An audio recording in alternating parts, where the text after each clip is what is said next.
Fest is back. The two-day rock and roll party leading up to the original Kiss cruise will be on October 27th and 28th in the City of Angels, Los Angeles, California. Proudly brought to you by Kiss Rum, Kiss Cold Gin, and Yamaha. Day one festivities will be a Bon Voyage party held at the host hotel, the Doubletree in San Pedro, hosted by the one and only DJ Noise. Party with your fellow cruisers while Noise spins the tunes and mingle with our special musical guests. Then stay for the Kruise Fest Comedy, Punchlines and Backlines comedy show produced and hosted by Courtney Cronin-Dole. Featuring one of Hollywood's funniest rock and roll comedians, plus a Kiss Army fan favorite headliner and a special guest rock star doing their first stand-up comedy set. Day 2 features a 5-band live show at the historic Yost Theater featuring tribute bands Fair Warning and Dress to Kill, along with the Iron Maidens and headliners Slaughter. Plus, a special performance by the original members of Frehleys Comet, Tod Howarth, John Regan, and world-renowned drummer Anton Fig. All this, plus charity raffles generously sponsored by Sixth Man. Don't miss this exciting event. Start your rock and roll vacation off at the only party in town, Kruise Fest. That's Kruise Fest with a K.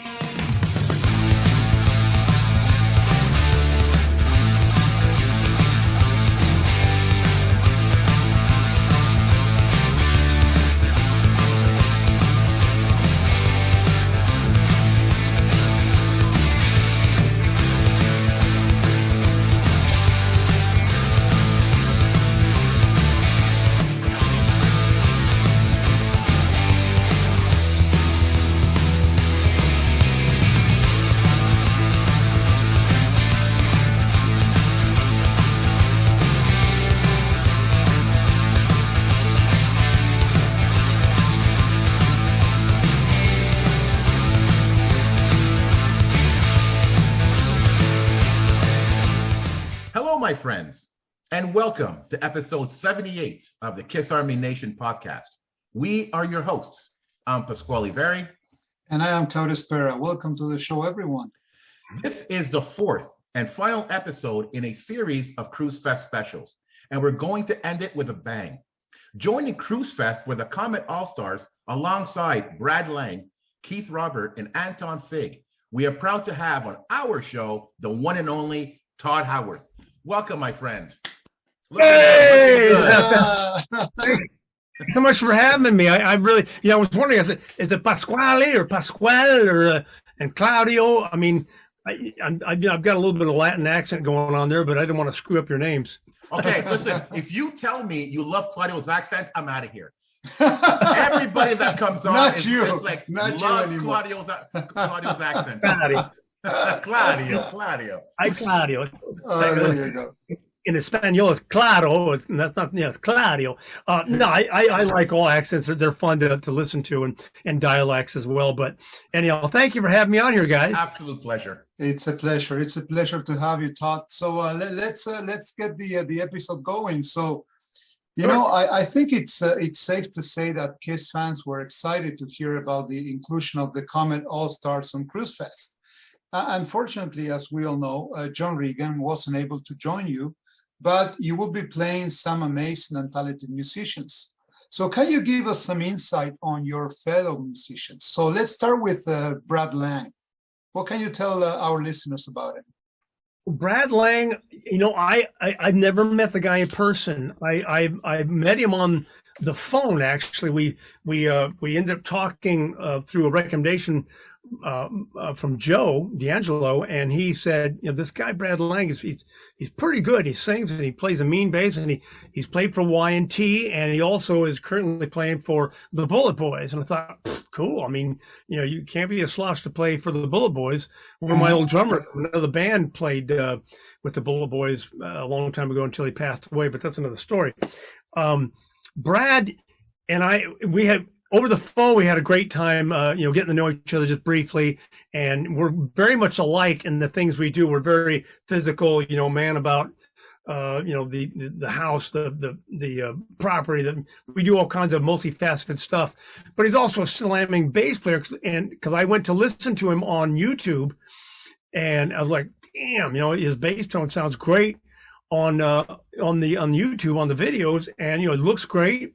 And I haven't heard a lot of his singing, but evidently he can sing. And so he's been going over the set list that I came up with, actually that John Regan came up with and I modified. He's been going over that by himself.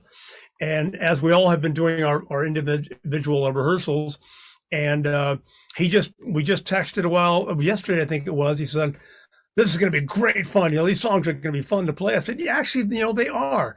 Live, they're a lot of fun to play." And he said, "We're going to smoke." So I said, "Well, let's get together. Let's get together as soon as possible." So we'll get together with him. And then I've already been together with Keith, Robert Moore. Yeah. And he's a young kid. He's younger than we are. And he's an excellent guitar player and stylist that is very close to Ace's style. He's a big Kiss fan, big Ace fan. And I played with him at Vamped in Las Vegas a few years back for a benefit for school kids and school supplies. And they did this. They had all these bands doing I don't know, all the albums of the Kiss songs, and it was a long night, but they had me come up there and do about 4 or 5 songs, and that's when I met Keith. And he was phenomenal. And he's got the look, he's got the talent, he's got everything. So I'm excited about that. I spoke to Anton Fig, of course, and he's got a lot of projects going on, and he is just now going over the whole set. We got to go over endings and stuff like that. We have 1 day of rehearsal. Okay. So yeah, you don't need to rehearse, you guys. You don't need to rehearse, man. Well, yeah, one would think until you're up there going, yeah. What was that? But it happens. It's live, Hey, it's gonna be a blast. Yeah, it's gonna be fun. So, Tod, we can't continue this discussion without talking a little bit about John Regan. I mean, I see your relationship with John very similar to that of Paul Stanley and Gene Simmons. You have that working professional relationship and that strong friendship. Am I right when I say that? Pretty much. I met John when I was playing with Cheap Trick in 1986, I believe. And most people know the story, but my relationship with John is very solid and has been since I met him. And he finally alluded to me the project that he was going to refer me to, that he was working with, which was Frehleys Comet in the early or mid 80s. Mm-hmm. So when John and I got together, he really said, "This is the guy we really need for this project." And Ace, he was very cordial, very nice, a little bit reluctant because I'm not a real lead player. I mean, I can play leads, but I'm not a jamming lead player. So I think that Ace wanted that, but then John said, "Yes, but this is what he can do. He's a songwriter, singer, blah, blah, blah." And so Ace went, "Oh, well, yeah, it makes sense." And that's how I got in there. But John and I are still very close friends today, as we have been over the years, because John was instrumental in getting me into the band and also pushing my songs, including It's Over Now, which I wrote for Cheap Trick in 1986. And John said, we got to do this power ballad on the next album, which would be Second Sighting. Mm-hmm. And he rooted for me. He did a lot of production for it, and he made the song, what it is today. And so John has always been real, besides being a brilliant bass player and solid. I mean, you can't be not solid playing for Peter Frampton, Stephen Stills, Mick Jagger, the Stones. His resume is huge, but he's also very good with the money, with the dinero. Mm-hmm. He's very on point about how to spend money and how not to spend money. And so that made it for a good partnership. When I was younger, I pay attention to the money, but not as much as John would. John would watch the money because I was the blonde guy running around and singing and playing. But yeah, it's kind of like a Gene and Paul thing. Gene's very on the money, and Paul's very much about the the entertainment. The parallel, I guess, is there, but yeah, we're still good friends, and we'll be for the rest of our lives. Oh, fantastic! And what can you tell our listeners about John, the rock star musician? When I first saw John play, when we were on tour with Cheap Trick was on tour with John Waite, from the "I Ain't Missing You at All" that tour. Right. I used to listen to the sound check, and John Waite wasn't singing, but it was John Regan and the late Frankie LaRocca on drums, and I forget the guitar player's name. I always do that. But the sound, Arthur Stead was on keyboards, and the sound was just ungodly. And I'm a big fan of bass. I have all kinds of basses over here that I play, and I play drums badly, but I love the sound of bass and the bottom end. And John had this biting sound, was just monstrous live. Like, holy shit, that sounds great. So after listening to him, I finally went up to introduce myself after a sound check, and I just said, your sound is amazing, and you sit in the pocket. And then when we played live together for the first time in the studio, he was just phenomenal. I mean, he just bang on point, but he plays bass like I play guitar. We sit very back in the pocket when we're recording. I'm just it's very Zeppelin, Bad Company type feel, very back in the pocket. And when I'm singing live and playing, I'm still trying to play in the back pocket, but you're singing live too. So it sometimes you lose that pocket feel, but John keeps that in there. And so, and he has the right notes and the right passage, and he doesn't overplay, and he's a hell of a producer as well. He's got a lot of production ideas. So it was always tremendous having him there as a musician and a producer, co-producer. So you couldn't go wrong. Super cool. Super. Tod, let's talk about Kruise Fest. So, on every episode on these Kruise Fest specials, we talked about how special this event will be, and any KISS fan in the LA area needs to be there. So needs to be at Kruise Fest. So you've been on Kruise Fest before. So what was it like? What was the experience like? I've never actually been on the cruise part. That's a long story, and in part it's a mystery as well. But I think it was probably timing, overlapping of what I was doing and what I wasn't doing. Okay. But I've done a lot of the pre-cruise parties. Right. And that is always amazing fun. And I always equate it back to when I first started playing live shows with Frehleys Comet. The KISS fans are rabid and dedicated, and they're always there. So when I did the first KISS cruise pre-party, man, it was packed, and the people were very accepting, and a lot of them knew my songs, Frehleys Comet songs, and very endearing to see them sing along with the tunes, and it was exciting for me. Like when I played the live Comet shows back in '86 and '87. It was fantastic to see the fans enthusiastic. At the pre-parties, I mean, I met as many people as I could. I talked to as many people as I could in the hallways, in the bars, and the hotels, in the hallways of the bars of the hotels. Everywhere I would talk, or somebody would come up to me. I'm very approachable, unless I'm sick, and then I wouldn't be there. But I'm very approachable, and I'll talk as much as I can with the fans. And I love playing with and doing the events. I like the signing. And if we have merchandise, we sell that. And I never charge for autographs unless it's a whole lot of autographs. Right.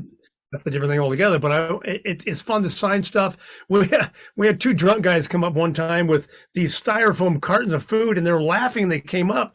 I mean, not belligerently, but they're kind of laughing and giggling. And John and I were looking up, and so was Rob Fuso. He's like, "What are you guys laughing about?" Well, we wanted you to sign something, but we don't have anything to sign. Would you sign our carton? So I signed your food carton for it, and I thought it was hilarious. But it's stuff like that makes it, so worth the while. And the Kiss and Ace fans are some of the best, and I really enjoy doing the shows. You know, Tod, you have no idea how happy we are to have you on Kruise Fest again, you know, and that's going to be a blast weekend wait. So what, can I ask you, what made you come back? So was timing, it was, you know, why again? A little bit of everything there. I had told them I'm working on like my 3 solo CDs. They're done. I'm just doing all the final artwork and lyrics. But I've been working on it for quite so many years because I've had several different projects that I've been in. And Joe always asked me, you know, can you do it? Can you do this? Can you do that when the time is right? And usually I can, or sometimes I can't, depending on, you know, who's available and that type of thing. And Joe had asked me this time, we're doing it in LA, that's close to you. Obviously, I'm here in San Diego. And he says, is there any way you could consider this? And I thought, you know, I'm trying to get my albums done, but, you know, I think I could pull it. I think I can do it. Okay. So we organized the whole thing, you know, I'd love to do it. And plus it's close, and I don't have to do, you know, red eyes, land, go straight to rehearsal, and then try to play the next night, you know, like completely, you know, tired, exhausted, like a drunk. So it'll be fun. And we figured out, you know, the band members, the first inception, you know, we thought, you know, Richie Scarlett was going to do it, and John Regan. Of course, we had to change up a couple members for reasons we'll expose to a degree later. But yeah, I was invited, and I wanted to do it. Cool, super cool. And you mentioned before Joe, and we know that, you know, Joe and his wife Patrice, they do a wonderful job, you know, yes, organizing these kind of events. And I'm sure that you must have been invited to so many events, and actually you have to have trust, you know, in the organization and the promoter. So what was it like working with Joe and Patrice? They are very, I mean, methodical. It seems to be very methodical. It seems to run pretty much as it has been described or as it is appearing. There's variables that always come up because you've got, you know, bands or time frames or breakdowns or equipment failures or whatever, and that's something that I always understand. I don't throw hissy fits about simple stupid things because these variables are never going to stop. It's like my everyday of doing something. I mean, I'm trying to do stuff now, and I'm getting, you know, tweets, or not tweets, but, you know, text and messages constantly about things that are not even involving music. They're involving butt aches at the property, the commercial real estate that my family owns and I run. So it's like, you know, something's always going to happen. Yeah. So when I get into these things like the Joe and Patrice run, it seems to me it's pretty damn smooth. I'm happy. It is trustworthy because they've been consistent with everything they said they were going to try to do and do. And so I'm always like, that's the least of my worries, you know, to have to worry about the trust. So it's a good thing. Beautiful. You just go and enjoy, you know, that's beautiful. Yeah. That's great. That's great. Yeah. So Tod, you know, at the beginning of the introduction, when I said we're going to end our Kruise Fest special with a bang, I wasn't kidding. I mean, my God, we have you on the show, you know. You were in a band, 707, back in the 80s. You worked with Cheap Trick and Ted Nugent, obviously Frehleys Comet, 4 by Fate. And you mentioned your solo albums. Is that what's happening right now? Can you go more into that? Yeah, well, right at the end of 4 by Fate, we did Return of the Comet with Richie Scarlett, Steve Budgie Warner, and John Regan and myself. So that was another project that got thrown into the mix for a short time. But yes, I have been trying to work on my 3 solo CDs for the last about 5 years. I've had songs that I've been working on, and then I've added 2, and I've had, you know, a couple bands I've gone through or been involved with, not gone through, but been involved with. And I'm also finishing up, or I've written my autobiography too. That's another thing I'm doing. But I've been working on the songs, and there are 3 solo CDs. One's heavy rock, one's acoustical versions of the Comet songs that I sang and or wrote. And that's coming out phenomenal. Nice. And then the other CD, the third one, is more like easy listening material. Fans that really like my music in general will like it because it's a completely different genre from the rock. But I'm playing drums on it. I'm doing everything.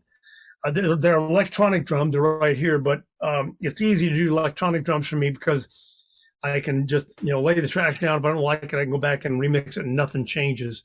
I track it. But it took me a while to get my drum. I play pretty much like Barney Rubble from the Flintstones. But yeah, I got a little bit of finesse in there, and so it came out pretty good.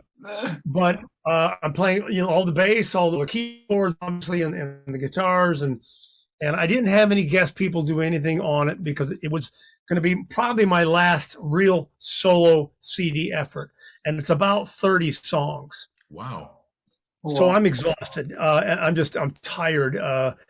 My ears are toast, but I'm very excited for. As a matter of fact, tonight after I get done with this, I've got to go load up some more lyrics for one of the other two CDs. I got the rock ones done, but that's going to take me probably until midnight. But I'm looking at the tiny little. I can't see the font on the screen, so it gets real tedious. But I'm excited for them to be released, and hopefully I will have them there at this Kruise Fest. Are you serious? Nice. Oh, that's great. Nice. Love I'm it. gonna have to rush the print. My son is working on the front covers. If you put all 3 CDs together, they will like blend and have little things that put them match up. But they're all completely different. I'm doing the back artwork or photos. My wife took all the pictures of me, mostly with clothes on. And then I'm doing all the lyrics and the inside artwork. But my son is brilliant, but he doesn't have time to do the whole thing because I need it, right now. Yeah. As a matter of fact, I had to text him. I said, "Don't call me, when I'm doing this podcast because I'm, got some other things going on." But yes, hopefully they will be there at the show. So that's going to be sold as a set, right? So the 3 CDs coming. They can be sold any way anybody wants to buy them. I will sell them as a set. Yes, there'll be 3 separate CDs. I'm speculating the Frehleys Comet redos will go like that because, I started doing it and then I had to redo some songs to get hey, I'm on to something. And then I had fans say, "Why don't you do like I'm doing what the hell was it? New Kind of Lover or on piano or what was maybe another song on piano?" And I never thought about doing on piano, and so I did the renditions, and they're all acoustic, acoustic guitar and piano and acoustic sounding drums, and they come out so damn good. I mean, in my opinion, but I have high hopes that people will enjoy them. Of course. Oh man, save me a set. Absolutely. Please. Will do. Oh my God, yes. Can't wait. Something else to be excited about, Claudio? Yes, if I don't read. I love it. This Kruise Fest is getting better and better by the minute. Cool. So Tod, I want to go back a little bit and sort of set the foundation for the musician that you are today. Take us back to the early days, the days of 707. Tell us about that. Well, 707 was a band that I saw in LA play at a club called the Starwood. And that was in probably about 1978 or 79 when I was just getting ready to move up there. And I saw them and I thought, yeah, it's a good band. And the keyboard player, the late Duke McFadden, was he played keyboards and he sang and he played a little guitar. I said, well, I do that too, But at the time, I was more into heavier stuff. I was, big Van Halen boy, all about Van Halen. And, but I wasn't, doing the leads. I just liked the whole rhythm and singing and all that kind of stuff about them. So when I got to LA, I went through a couple bands, and that's in my book. But I eventually auditioned for 707 because I found out from some friends that they got rid of the keyboard player quit. So I thought, well, I'd fit right in there, So they had, for a tour, they had already hired somebody else by the time I got to them. I said, well, okay, keep my number and, whatever. So about 4 months later, they called me up and said, can you come audition? We're going to do the High Infidelity tour with REO Speedwagon. They maybe didn't tell me that initially. But so I went and auditioned, and they were like, sounds pretty good. But, I was a little Hollywood. My hair was real long. It was brown then. Obviously, it's not really my real hair color. But it was brown. And I was real Hollywood looking, and they were more Midwest rockers.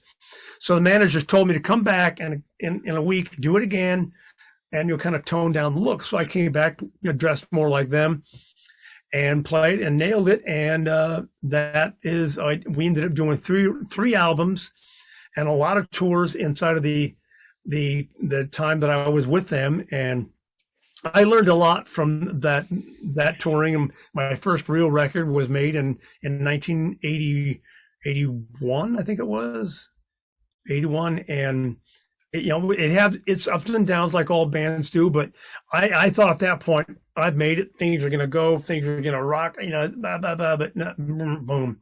Mm-hmm. And unfortunately, there was a lot of problems with the project, and it disbanded in '83. Okay. Yeah. Okay. Hey, Tod, we mentioned before all the great, collaborations. Your CV, it's really amazing. So can you talk about some of those collaborations, for instance, with Cheap Trick and Ted Nugent? Yeah, I never got to write for for 707 I did, of course. For Nugent, I sang on his backups on his Penetrator album. Okay. While I was still in San Francisco, but I never got to write any songs for him. He had some good songwriters and collaboration from the outside. That was all set and done.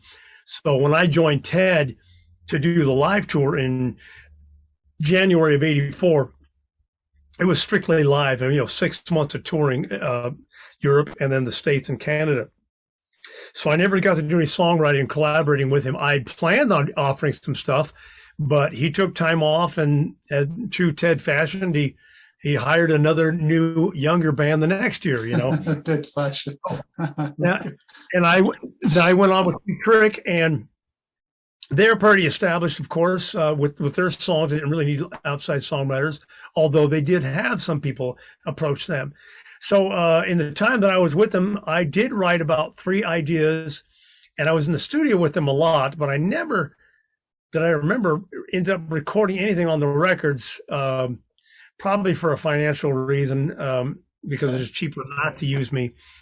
And but I did write, the one that I did write for them was "It's Over Now," and they the manager thought that, and he asked me, he said, "Did they like it? Are they going to do it?" And I said, I don't think so. They listened to it and they thought, And Bunny Carlos listened to it the first time I played it for him. He goes, good song, a little long. Why don't you edit it? So I did, and it still didn't make it.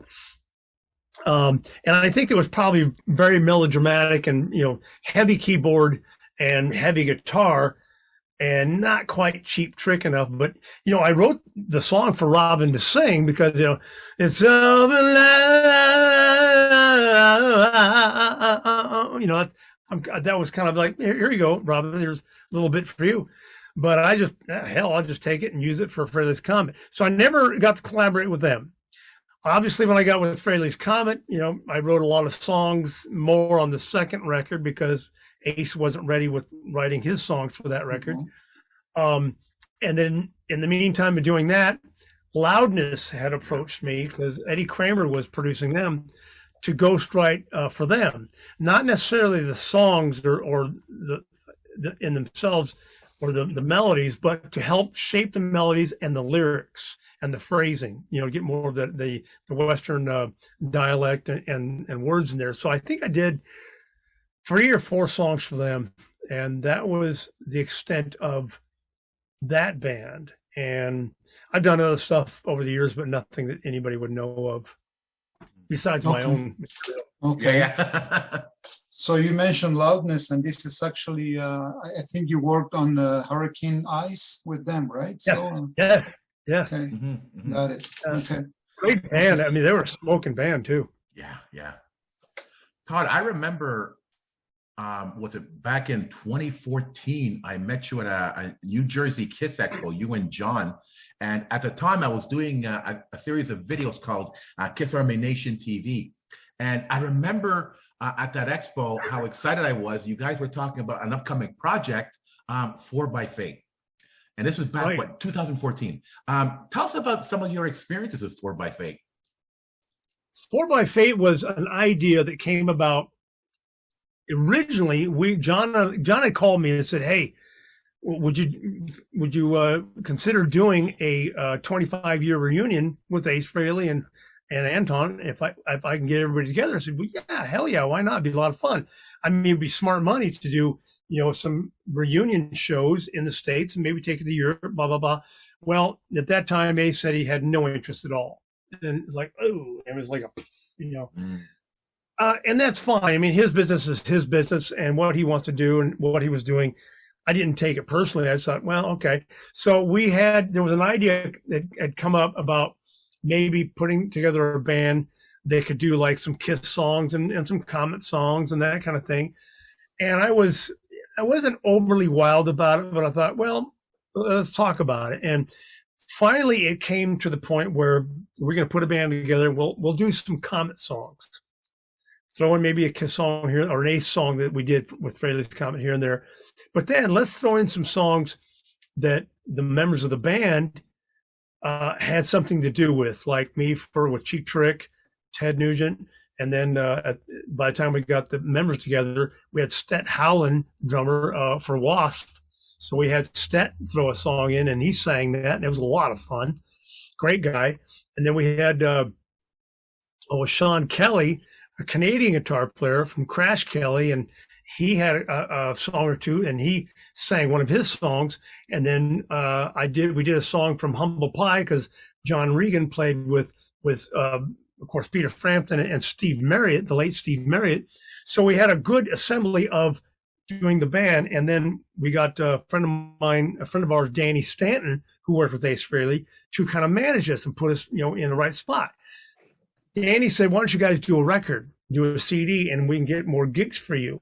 So we decided John and I decided to finance the record ourselves. It wasn't, an expensive CD, but John had found a great studio in upstate New York, real close to him. And we ended up deciding to do 6 tracks initially with Stet Howland and Sean Kelly. And just before we got into the studio, Stet got into a car accident. Matter of fact, he got in a car accident when John and I were at a Kiss fest type thing.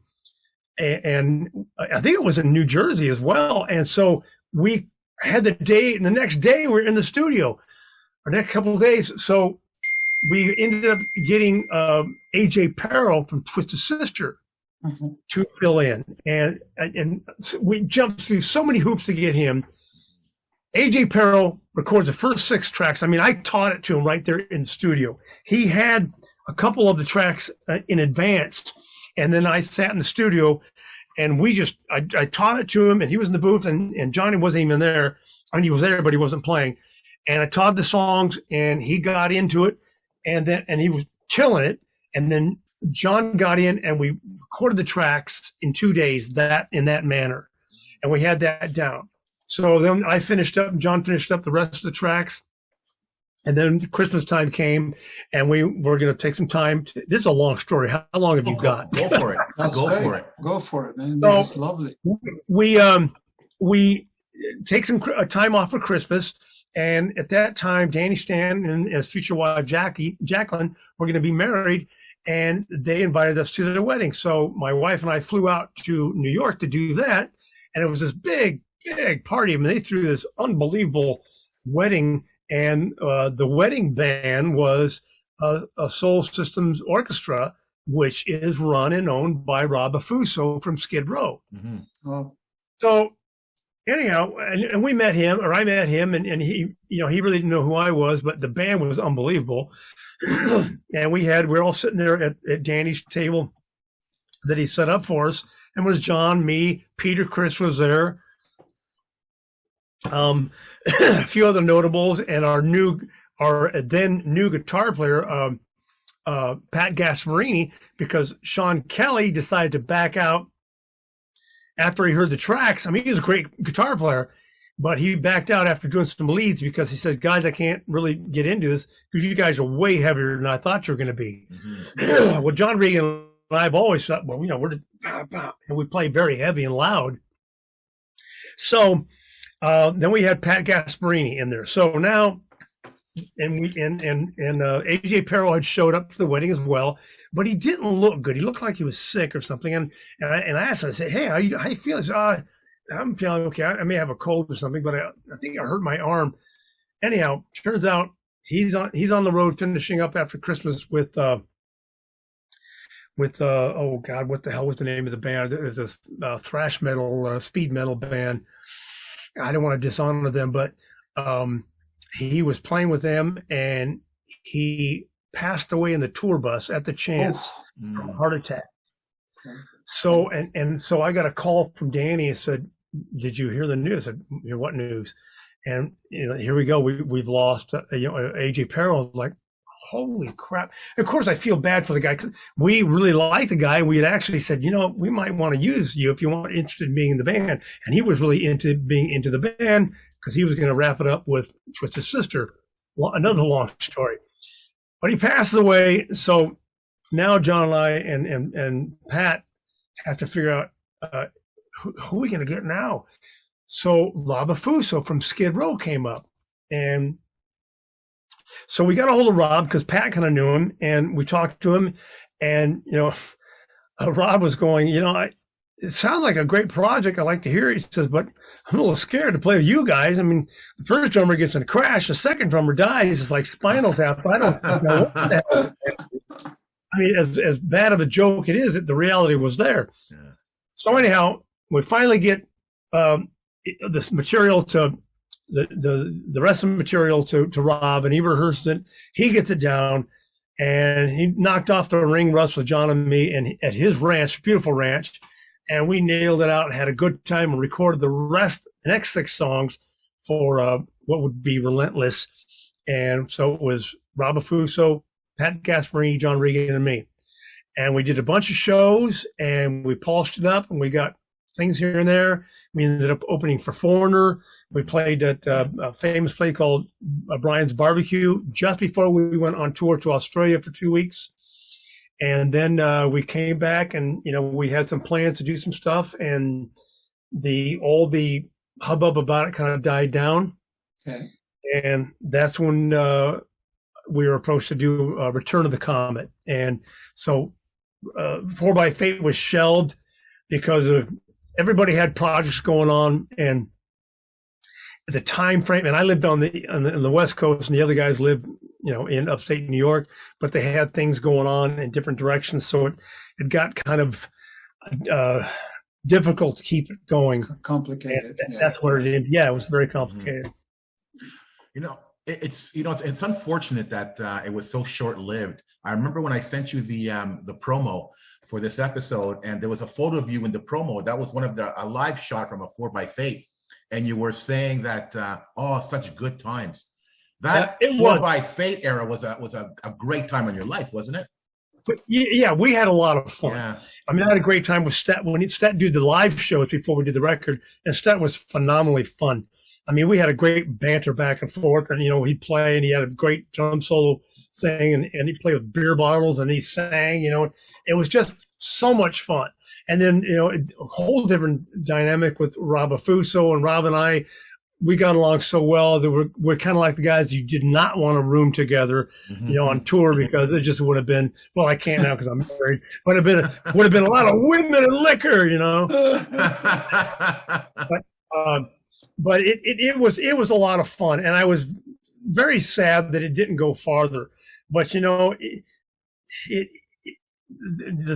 success of the band, or longevity, it really is dictated on how you can get it out there, and we just didn't get it out there enough, unfortunately. Mm-hmm.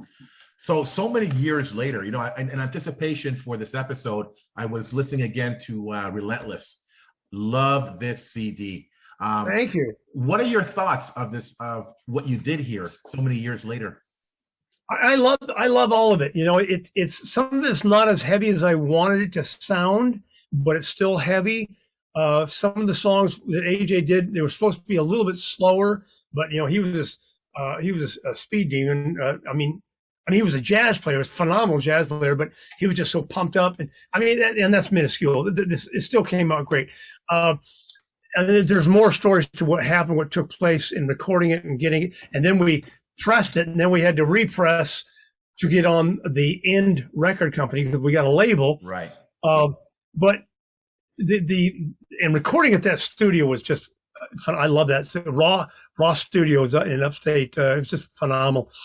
But I missed, playing and recording with the guys and being with John and being with Rob and Pat and it's just a thing. The bands usually become families to one degree or another. Sometimes fighting, sometimes getting along, but it's something you miss when it goes away. And all the songs that are there, I mean, I wrote a lot of them. Pat wrote some great songs. Pat Gasparini is an unbelievable songwriter. Matter of fact, he wrote the song "Follow Me." We recorded that before he joined the band. And John Regan said, "Listen to the song. This guy, I played bass for him on a track, and this song he's got." I said, "That's great. Let's record it." And so Pat had a whole bunch of songs. I think we recorded two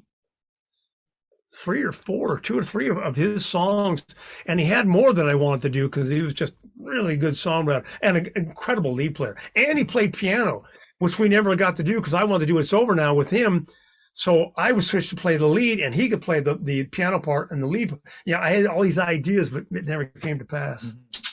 No, two of my favorite songs here. These Times Are Hard for Lovers. I know it wasn't one of the heavier songs, but oh man, I found it was a beautiful way to start the album. I just loved it. And John, thank you. John Regan is responsible for that because when he first brought it up, I was in conflict because John Waite from the Babies, who sang that song in solo career, is one of my favorite singers of all time. But I thought the song's not really heavy enough for us. And then John Regan said, "Well, think about it, because it'd really be a good song." So I said, "Well, let me arrange it on the guitar the way I'm hearing it," which really wasn't that much different, but I just had a little bit more nuts to it, I suppose. So we recorded it, and it came out really well. So John was right in pushing that, and I love the bluesy way that, because I'm a very bluesy rock singer at heart, even though a lot of it doesn't come out that way. But and I love John Waite, and try to duplicate John Waite. Well, you're just not going to do it. I'm a different type of singer, but it was fun, and I'm glad that you liked it. Oh yeah, and a nice bookend to the album also was Amber Waves at the end. Thank you. I recorded. Love it. I wrote it. I wrote that song and recorded that song. Actually, the piano part I recorded in my living room in my house here in San Diego, and I just put it on the sequence. Wow. And I expedited it, sent it to the studio. I said, "Will this work?" And I should have replayed it live, but we made it work. But I wrote that because I'm a strong American patriot. I believe in the U.S., as I believe in all countries should be patriotic to their countries. Without the deep levels of corruption. But I wrote it as a song just to share on YouTube. And a friend of mine who's a veteran, Eddie Dice, he wrote to me and said, "This song is phenomenal. You got to do this song. When are you going to do this song?" So I presented to the guys and said, "Look, it's just, there's no real band formation, but let's add the band, just wild sync the band in the middle part, and it could be our song." And so we did, and it's a very dramatic, heavy tune, and I played it in a lot of veteran settings and a lot of benefits, and it came out really, really. It's a great song. Thank you. I'm really proud of it, and I'm also pretty soon, after I get all this stuff done later towards this year, I'm going to sing live, and then I'm going to do orchestration for the Star Spangled Banner. Nice. Oh wow! So, Nice. Wow. Because I really want to do that, but I'm very, very patriotic, and I really, not to get into the political things, I won't. But I'm proud of what our country, with all our flaws, I'm proud of where we've come and how far we've come. Oh no, like you said, that song applies to anybody in any country. I'm a Canadian. I listen to that song. It applies to Canada. It really does. Absolutely. I've got a lot of Canadian fans that write to me and tell me all kinds of things that I won't get into here, but I'm proud for them the way they see things and want things to change for them. And like, good for you. Keep that shit going, because we need each country to have their own distinct identities without some other country coming in and monkeying with it to wreck it all. I mean, I would have loved to go and see the pyramids. I'm not going there now. Because it's been monkeyed with, and anyhow, it's every country should be able to be proud of their heritage and their history. I mean, yeah. But not to go deep into that, but I think just a final word on that. I think your pride really came out in that song. In your country, it really did. It really did. And I believe that the contribution that you're making through your music, and it's phenomenal. It transpires. No matter where you live, no matter where you come from, that's what we all believe in. So this is great. This is great. Thank you so much. I have one of the new rock songs in my solo CD is called Cathedral Ceilings, and it's about the fact, in short, it's heavy rock and all that type of stuff, but it's about we live in this world that has a very tall center, very much like a cathedral ceiling, and the walls are high, but they're still reachable, and we need to all reach up on each side and get more towards the center, and realize who on the outside is messing with us, and don't let that happen. Very simple message, but the lyrics are very. I've gotten better with my lyrics over the years. It's not all about sex and drugs and rock and roll. Right. I never did drugs, but I did like the sex. It can be blamed. But to get to that top of that spiral, I mean, you have to do it together as a nation, as a people, and that's it. I mean, you have to realize you have more in common than you think you do. The walls are not that far apart, once you come to the top. Yeah, and that's the premise behind that song. It may be a little eclectic or esoteric, but that's what it means. So, fantastic. I love so much, listening to you, Tod. This is great. All the stories and the insight, your music, your contribution is so great. Thank you for being here with us, once again. Thank you for having me. Coming back to Cruise Fest, Tod, so we it's a shame that Joe couldn't get Ace Frehley, to play for Cruise Fest. So let me touch on that just a bit. What was it like working with Ace on Frehleys Comet? In mass, mostly overall, it was wonderful. I mean, it was an experience. It was the best time of my musical life.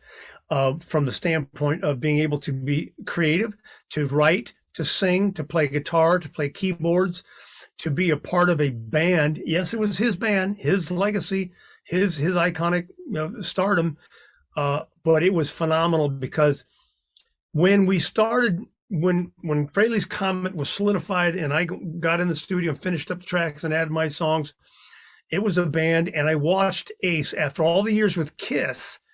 He was driven and he was working hard and he was focused and he wanted to do this and he wanted to do that, and we made it happen. And I had admired him because all the bands I had been through previously, I'd been through the ringer with all of them on many different levels of indignities and unfairness, and then just being treated shitty here and there, not overall. I mean, just stuff that happens to everybody. I'm nothing special in that respect.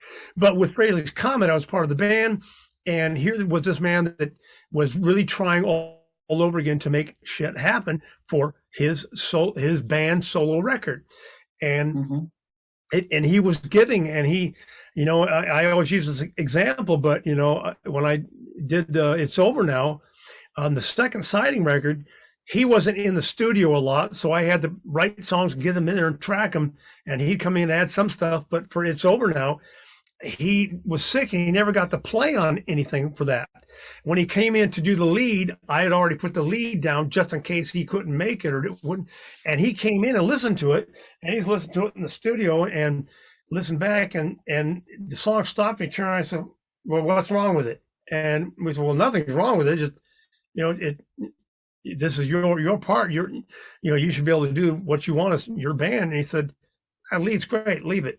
And my heart swelled because he let my lead stay there. And he wasn't that insecure that I have to play all the leads. No, he wasn't like that. Matter of fact, he probably wanted me to play more leads, but I'm a melody man. I play melodies. I play a little fast stuff here and there, but I don't care. I don't have to play leads. It doesn't matter to me. But it was things like that, and the songwriting leniency that really showed me that he was a team player. Yes, it was his band, but he was a team player, and it really brought it up to a level like of respect and admiration for him through most all of Frehleys Comet time that I spent with him. It's interesting you mentioned that because every Kiss fan that you talk to, when we talk about Frehleys Comet, it's we didn't take it as Ace plus some musicians. It was a real band, I think it transpired, and they were equal for us, for Kiss fans, you, John, and Anton and Ace were the same level. So I never took Frehleys Comet as Ace plus some sessionists or musicians. It was they were all together. I appreciate that. And, I think a lot of fans did as well because, Ace only played in one band, albeit it was a huge, biggest band probably in the world. Collectively for years. And the most innovative band. The merchandising, the marketing, the show, the live show. They started that stuff. And it was along with Alice Cooper, I guess, but they really refined it. And he was in one band, and it was a phenomenal band. Not that he couldn't do anything he wanted, he could have. But like you said, Anton played with a lot of people, and he was studio and live player. John Regan, huge resume. And then I have my resume with who I played with. But so yes, it did come together with one iconic great player surrounded by other great players that play with a lot of people, and the fans did recognize that. Absolutely. And they researched it, so that was very flattering. Absolutely. Do you have any stories from those days that you might want to share with us? Well, I do have plenty of stories, some that I can't go into because I'm not that guy. But let's see. There was one time we were on the tour bus, and we had two tour buses, the bands and the crew, and we stopped at truck stops a lot because you stop there, go to the bathroom, or get some food or have lunch or just stretch your legs, whatever. And Ace had gone shopping in New York to get some new summer outfits, and he bought this outfit. It was black and white, like leopard stripes, or not leopard, zebra stripes. But I think it was more suited for a woman than it was for a guy. Sometimes when you're a rocker, you wear women's clothes. Yeah. So he's wearing these shorts that are probably too short shorts. And he had this top on that, he looked rock and roll, but it also could have been a woman's top. I did the same thing. But then he had this black handbag that you wear, carry a travel bag. From a distance, it looks like a purse. Okay. So and he's got his hair's all black, up, and he rolls off the tour bus with no socks and sneakers on in this outfit with the black bag. And there's all these truckers that are parked alongside us and, getting fuel and watching Ace, walk up and it's staggering.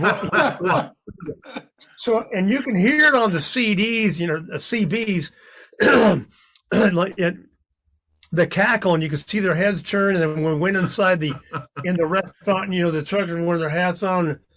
Oh, look at what in the fuck do we have here? Anywhere you go, and I love truckers. Like my grandfather was a trucker, but and and without trucks, the world stops. But it was just funny because, and they're used to seeing it, but it's a form of entertainment for them. But they're just looking at this guy like, what is that? And we're all kind of laughing at Ace. Ace didn't give a shit. No, Why? I said, look, it's and the Ace. And so that was fun. One of the funniest things that I can share. So we got our food, hopefully with no spit in it, and we got back on the tour bus and went on our merry way. And it was just a funny story. Lovely. Nice. Thank you for sharing. That's great. So Tod, just a couple of more questions before we wrap up the show. Sure. I feel that a lot of Kiss fans have very similar tastes in music. We're sort of like there's a 6 degree of separation from Kiss. Wild, yeah. For example, like Cheap Trick, Ted Nugent, Van Halen, Iron Maiden, 4 by Fate. So I'm curious, what's your musical background? What are some of your inspirations?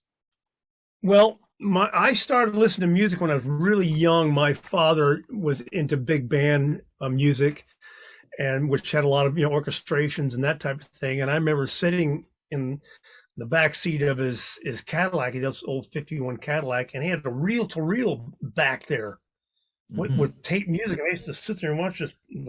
I was only 6, 7 years old, or maybe even younger. And I'm listening to, and he somehow he had it piped in, and he's listening to stuff, and I could hear all the orchestrations, and it was like watching colors, because I could hear the strings and their flow, and also the bass and the cellos and the oboes and all the orchestral instruments blending, and I just sit there and listen to them, and I was fascinated by how many melodies and things I didn't know what a melody was, but I was fascinated with that. So I'm listening to all this all the time. And then at one point I was living with my uncle and aunt in '64, and my older cousin came home one day and was like, they're going to be on TV. And I'm like, who's going to be on TV? And it was the Beatles on Ed Sullivan. So I sit there and watch them, and I'm hearing the girls scream, and I'm going, yeah, that's what I wanted to do, because even at an early age, for some reason, I was into women. But so I started singing all the Beatles songs that I could get my hands on, the radio or records. I got a record, and I would learn every harmony, every note I would hear them sing. I would learn that, and then I didn't have an instrument yet. And then my dad got married to my stepmom in '66. Before he got married, I would visit her house, and she had an upright piano, of which they still have. And I took a photo shoot for one of the albums, my solo records. And I learned on that piano when I was, dinking around on it, and I was singing. And my stepmom told my dad, he's got musical talent. He needs it to take lessons. My dad says, I don't give a shit. He needs to get a job. Typical. So anyhow, fast forward, I got into a lot of music. I was always in the Beatles, and then I got into Humble Pie, Black Sabbath, Aerosmith, Steely Dan. I was in the Joni Mitchell, Carole King. Then I got into Kansas, Styx, and Heart. Styx, only the heavy stuff. And then I got more into heavy, Aerosmith and Rick Derringer and Danny Johnson and his band, and then it went off into a bunch of different rock bands that I learned on. But I was always playing piano, and I started picking up guitar. Actually, I played piano, and then I picked up drums and beat around those for a while I was playing piano. And then I got a guitar. I started playing guitar, and it was a double neck, and it had a 12 string on top and a bass on the bottom. So I was learning how to play bass too badly. And so all through the years, I was pretty much in the rock, but I was also into songwriting, and the Police, Sting. Wow. I like really heavy stuff. Wow. And I've been re-influenced over the years. I'm a big Alice in Chains fan, Stone Temple Pilots, Korn, Chevelle, just all kinds of stuff, even up into now. But I'm always learning and accepting new stuff that I can, be inspired to write and do new things. But in the beginning, it was songs, and then it got into Zeppelin. I'm big into Zeppelin. I forgot them, and the Babies with John Waite. Yeah. And there's other bands that I'm forgetting. I could run down a list, but I don't think we have hours. But those were. I just listened to songs, and I listened to the delivery and the production, and the singing and the styles, and my voice, stretched. Eventually, I ended up having a good 3-octave range when I was younger, probably even more, better. My range was better when I was younger, but I sing better now than I ever sang. Mm-hmm. So it's a trade-off, Yeah. Beautiful. Well, we can wait. We can wait to listen to your new CDs. That's going to be awesome. That's for sure. Tod, you know what we're gonna do? We're gonna kind of put you on the spot for a while, like we did with our last guest, Kearney Cronin-Dold. So let's say if we were to put a camera in front of you and ask you to do a public service announcement of Kruise Fest, of the event, that Joe is running, what could you say?